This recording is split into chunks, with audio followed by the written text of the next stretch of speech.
नमस्ते भारत।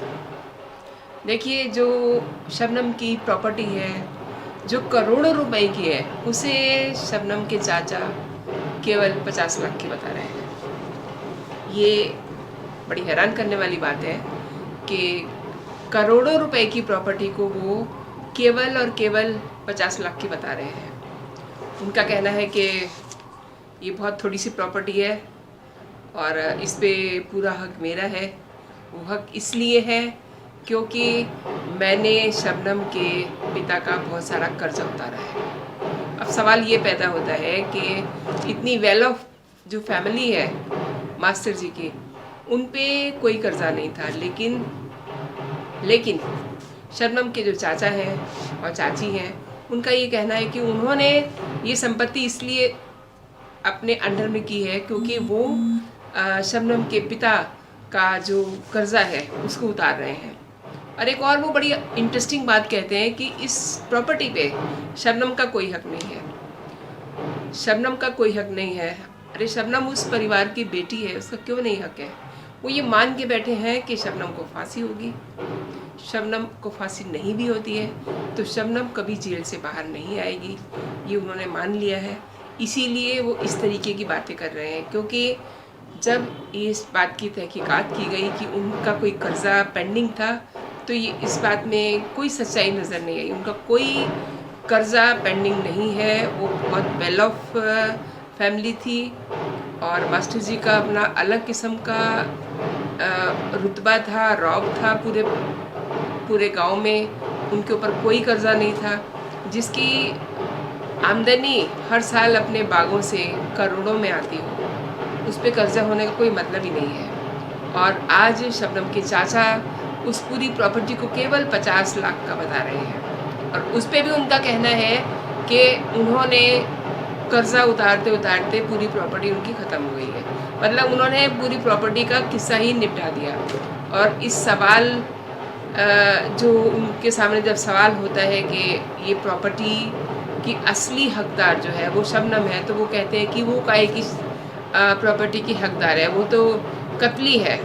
मीन्स उसने कत्ल किया है। कत्ल करना अपनी जगह अलग बात है, उसको उसके गुनाह की सज़ा दी जाएगी। जो भी उसको बताया जा रहा है, उसको फांसी की सज़ा होगी, उसको उम्र कैद होगी, जो भी सज़ा होगी, क्योंकि अभी उसके पास बहुत सारे विकल्प हैं। अगर सुप्रीम कोर्ट ने उसको फांसी की सज़ा सुनाई है और राष्ट्रपति ने उसकी क्षमा याचिका खारिज कर दी है, फिर भी उसके पास बहुत सारे विकल्प हैं। उसको माफ़ी मिल सकती है कहीं ना कहीं से। लेकिन चाचा और चाची दोनों लोग ये मान के बैठे हुए हैं कि शबनम अब कभी नहीं आने वाली। और बिल्कुल खुलेआम अपने मोहल्ले वालों के सामने वो कहते हैं कि उसका कोई हक नहीं है इस प्रॉपर्टी पे। और एक दिलचस्प बात ये है कि शबनम की जो प्रॉपर्टी है, जो रेवेन्यू बिल है, उसके अकॉर्डिंग उस प्रॉपर्टी पे शबनम के बेटे का हक हो सकता है। एक मिनट के लिए अगर उसको मान भी लिया जाए कि वो गुनहगार है और वो उस प्रॉपर्टी की हकदार नहीं है, तो उसका बेटा तो है।